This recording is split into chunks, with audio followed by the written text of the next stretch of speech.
positively.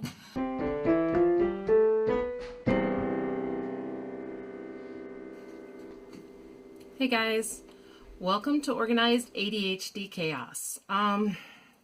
Today I guess I'm gonna do a vlogging video. I've been hit by more anxiety and it's getting, I don't know if it's worse than it was the last time I talked about it. It's getting pretty bad though. So, and I have trouble putting thoughts together and coming up with plans, even though I've got a billion ideas running around in my head. So I am just going to vlog today and see how that goes and maybe talk about anxiety and see if I can even come up with some ways to help with it. I still have the anxiety medicine that I refilled back in November, I guess it was, right before the holidays started. Now, I haven't taken very much of it, so I do still have that. And that's helpful, but I really need to get myself back on track with my day-to-day activities and things that help me to keep, a regular routine and all that. And that's, I don't know, it's a vicious circle when you've got something that gets in the way of you doing your normal routines and activities, when in turn not doing your normal routines and activities makes the anxiety much worse. So I don't know. And yes, I know there's a huge mess behind me. This room, I'm in my kitchen right now, and this room we're actually going to be redecorating soon, I hope, because I've been planning it for 2 years now. So hopefully we'll get to it soon. I think that'll be pretty cool when it's done. So I'll definitely be recording that. But for today, I'm just going to be, you might just see me talking myself down today, because that's about all I feel like I can do right now. But I am behind on the dishes, so I need to do that as well. But yeah, I've just got a billion thoughts racing through my head. I'm supposed to go somewhere tonight, which I really want to do because isolating myself is so bad for this. And this past weekend, Saturday morning, I had the biggest panic attack I have had in over 8 years.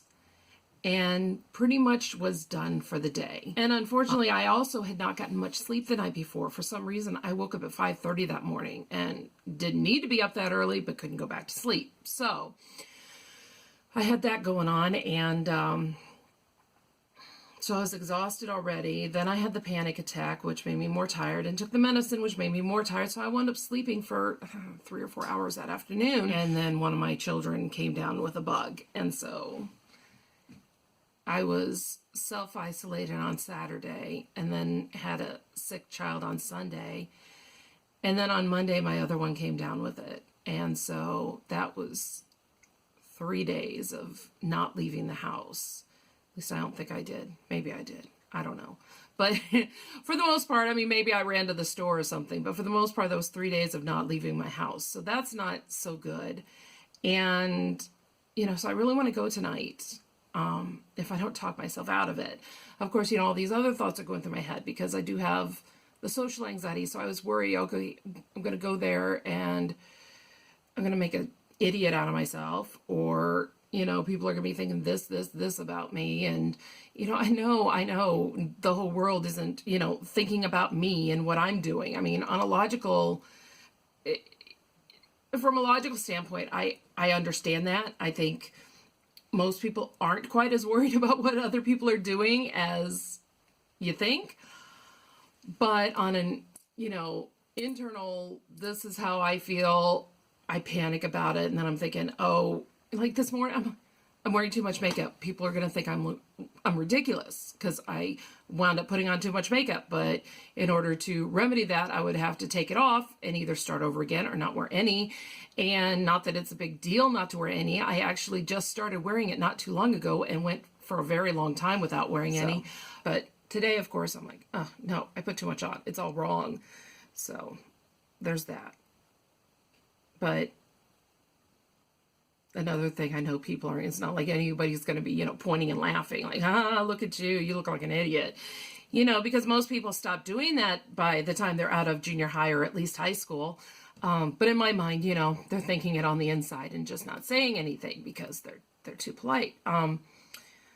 But yeah, I'm feeling a bit agitated right now. And I know I'm not taking the self-care I need. I'm not eating well at all. I'm not exercising. And these are all things that I really need to be doing to feel good. But yeah, I'm not doing the self-care, and I just realized, and let's see, what time is it? It is 12:47, and you know how much water I've drank today? I'll give you a little hint. 0, that much. And that's not good either, because that gets me agitated. So I've filled my, water bottle, and I'm going to at least drink this whole thing, because I'm really thirsty. You know, you're supposed to at least drink to your thirst, and I'm not even doing that. So, but I ignore my own signals. And, I know a lot of you probably do that as well. You ignore your own signals where it's like, okay, I'm thirsty, I need this, but you ignore it. Or I'm tired, I really need to sleep. Ignore it, got to keep going, got to keep doing whatever. And I ignore my anxieties coming signals too. And that's the worst thing I can do, because then it just gets worse. So anyway, I'm going to do some dishes, because having a mess also increases my anxiety, and my whole place is a mess. So, but pretty soon I'm going to be doing the dining room video. I actually started filming it. I filmed the mess. It's worse than the bedroom. So pretty soon I'm going to do that. It won't be starting today, but within the next few days, I'll be filming that.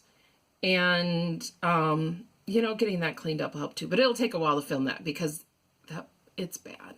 It's really bad in there. So I don't know why I'm rambling on about this. I guess that's, I don't know. My brain is not focusing, and I guess it's probably time for my, probably is time for my medicine. I guess that makes sense as to why my brain's not, the ADHD meds. No, it makes sense as to why my brain's not focusing very well. But I'll finish this, and then I'll go take care of that. Yeah, anxiety. It's, I don't even know how to describe it. I've seen illustrations that have done a very good job of describing what anxiety feels like, especially I'm thinking that I've seen one where it's a person, but those big weights, they're like the, I don't know, like the triangle shape, like a tons down on them. I think that's really a good description, because that's what it feels like, is a ton just weighing down on you. And I worry about it, because sometimes, when I go into the state and then I shut down and then I become depressed, and I mean, obviously I don't want that to happen, because, who would want that to happen? So I just don't know at this point what to do about it. Forcing the self-care, that's the part that sucks about this, is when you have this, one of the first things that sucks away is your motivation to do these things. And in the meantime, you're the only one who can make yourself do it. So that's not so good either. I don't know. One thing that really does bother me with the anxiety is, I do have kids. And then I start thinking, how healthy is it for them to see mom freaking out? That's not healthy. So yeah, there's a lot of guilt there. And I know I tell other people not to feel guilty, because it's a condition that you have. It's not like anybody went out and said, oh, please let me have anxiety. That sounds like so much fun. So I mean, I guess the best I can do is do what I can to treat it, and do my best to teach them about mental illness, and that, I don't know, maybe they'll grow up being very sensitive towards people with mental illness, which is what I would always hope for, that they would be, grow into sensitive, caring adults. But yeah, I do worry about that, what effect it's going to have on them. And there have been times when I've been better and times when I've been worse. And right now I'm going into one of my worst times, or hopefully, maybe I'm coming out of one of, think positively. Maybe I'm coming out of one of my worst times, and that would be awesome. That would be great. I would love it if I could be coming out of one of my worst times. I worry about the effect that my anxiety would have on them. And then I start thinking, well, here you are, Cindy, complaining again. Because I feel like I'm always complaining, and I don't know. I try to live my life feeling positively. I really do. And for the most part, it does help. But, every once in a while, it's just not, I don't know, it just doesn't feel possible. I mean, I don't think I'm feeling really anxious right now. I think I'm feeling more unfocused and scrambled. I guess I should take my medicine. That would make sense, seeing as though that's what I take it for, so that I could be not so scrambled. I think part of the thing that I do also, and I know I do this, I've been told, that I do this and that it's not a healthy thing to do, is I take the weight of everybody else on my shoulders too. But gosh, if one of them doesn't do their homework or whatever, I am a failure. Or doesn't do, what they're supposed to do with their homework, I'm a failure. It's this whole I'm a failure thinking about every single thing that happens. And these are things that I can't, I provide the place to do the work. I provide the materials. I tell them to do the work, and I am there to help them if they need it. I can't I can't do it for them. That would be far more irresponsible, but sometimes I just feel like I should, because, I don't know. I worry about things that I cannot do anything about, because I don't like feeling like I have no control over anything. I think I probably need to start saying and truly meaning the Serenity Prayer. I can't get this lid off. Okay, there we go.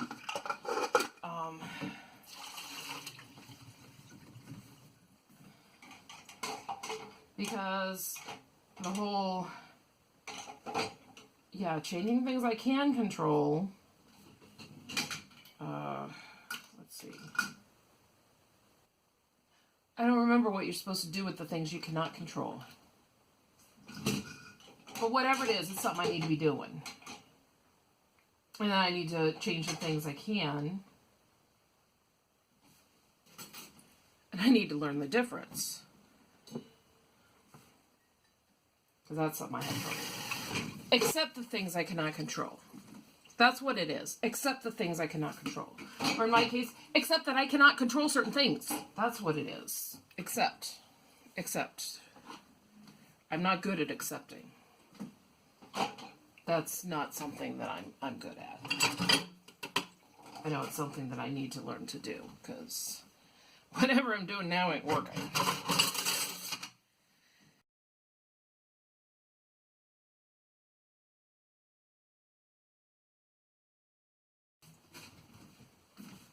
I notice as I'm doing these dishes, I am feeling better. I think, I feel like I'm doing something at least. And that would be something that I could talk about. If the exercise changes things as far as my anxiety or the ADHD. I know it helps with depression. I've experienced that. And looking back on the times that I've gone through major depression, I've had anxiety right before. And then, of course, while I have the depression, I also have the anxiety. But it seems to really start with the anxiety. But a lot of times when I have the anxiety, it centers around what I'm not doing or what I feel like I'm failing at and all that. So I know the ADHD has a lot to do with it. After identifying myself for so many years, almost 30 years, as somebody with depression, it was really eye-opening to find out about the ADHD, because it's like, well, maybe I was wrong about what I had the whole time. And, you know, without the proper diagnosis, it's really hard to treat. So I wonder if, is the anxiety part of the ADHD? I know people with ADHD are very prone to having anxiety. Is it something I've learned over the years to be anxious because I assume I'm going to fail at things? I could see that. I guess the important thing is to keep taking steps forward and not let the times that I get knocked back keep me from going. I think this is full. I have a fork over there. Now it's full. All right, so the dishes are running, and I think I do feel a little bit better. Much calmer. So, thank you for hanging out with me while I was talking. Trying to talk myself down here. Be kind to people. Because everyone is either just coming out of a storm or is about to go into one. And I think that's true about life. It's a series of storms that you try to get through as best as you can. And if we can help somebody else come through their storm, then all the better. That's, to me, that is my purpose in life, is to do the best I can to maybe make this world a little bit better for someone. So I'm just going to keep going and try to remember that, everybody has storms, and that I'm really not alone. As much as I sometimes try to isolate myself and feel like I'm alone, I'm really not. And I just want you to know you're not alone either. None of us are. We're all in this together. So remember, be kind to yourselves and to each other. I'll see you next week.